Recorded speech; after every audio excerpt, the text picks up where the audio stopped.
پھر ترغیب و ترہیب میں ایک روایت ہے کہ حضور صلی اللہ علیہ وسلم نے فرمایا، جس نے اپنے 2 جبڑوں کے درمیان یعنی زبان اور 2 ٹانگوں کے درمیان یعنی شرمگاہ کی حفاظت کی، وہ جنت میں داخل ہوگا۔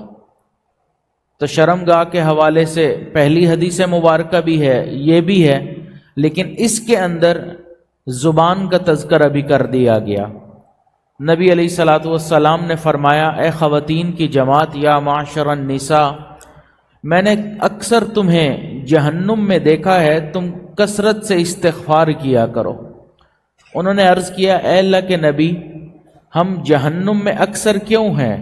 تو اللہ کے محبوب نے فرمایا، اس لیے کہ تکثرن اللعنہ، تم کثرت سے لعن طعن کرتی ہو۔ تو لعن طعن کا تعلق انسان کی زبان سے ہوتا ہے۔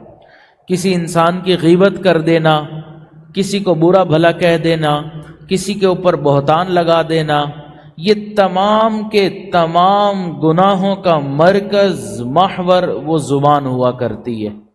تو اس لیے فرمایا، جو 2 جبڑوں کے درمیان چیز ہے، اگر تم اس کی حفاظت کرو گے، اس کو صحیح استعمال کرو گے، تو اللہ تعالیٰ تمہیں جنت عطا فرمائے گا۔ کئی انسان جب بولتے ہیں تو دوسرے انسان کا جی چاہتا ہے کہ کاش یہ بولتا ہی نہ۔ وہ اتنا برا بولتے ہیں کہ اگلے انسان کے دل پر چھریاں چل جاتی ہیں، اس کا دل ٹوٹ جاتا ہے، دل زخمی ہو جاتا ہے، لیکن اس انسان کو پرواہ نہیں ہوتی کہ میرے اس بولنے سے اگلے کا دل کتنا غمزدہ ہو گیا۔ کہنے والے نے کہا کہ لفظوں میں اتنا زہر کہاں سے لاتے ہو، لفظوں میں اتنا زہر کہاں سے لاتے ہو، لگتا ہے سانپ فرائی کر کے کھاتے ہو۔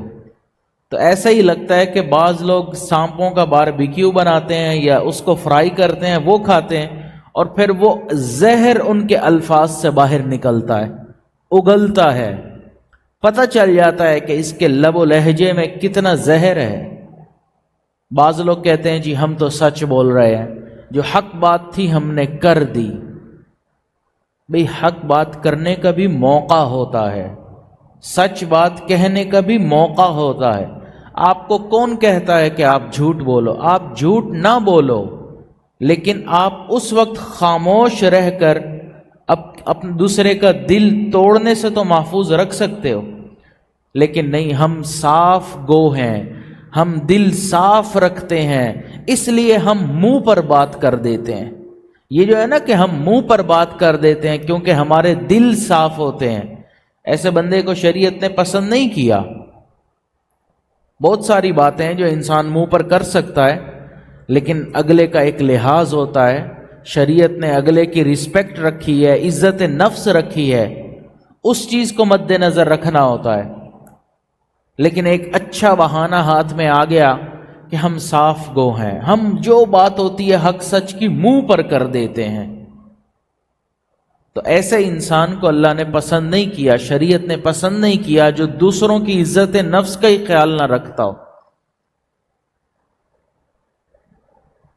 تو اس لیے یہ جو لب و لہجے کا زہر ہے، یہ جو ہماری زبان سے زہر اگلتا ہے، جو عام زہر ہوتا ہے، اس سے انسان کی جسمانی موت واقع ہو جاتی ہے، لیکن اس زہر سے انسان کو جو تکلیف ہوتی ہے وہ جسمانی موت سے بھی شاید زیادہ ہوتی ہے۔ تو اس لیے انسان اپنی زبان کو کنٹرول میں کرے۔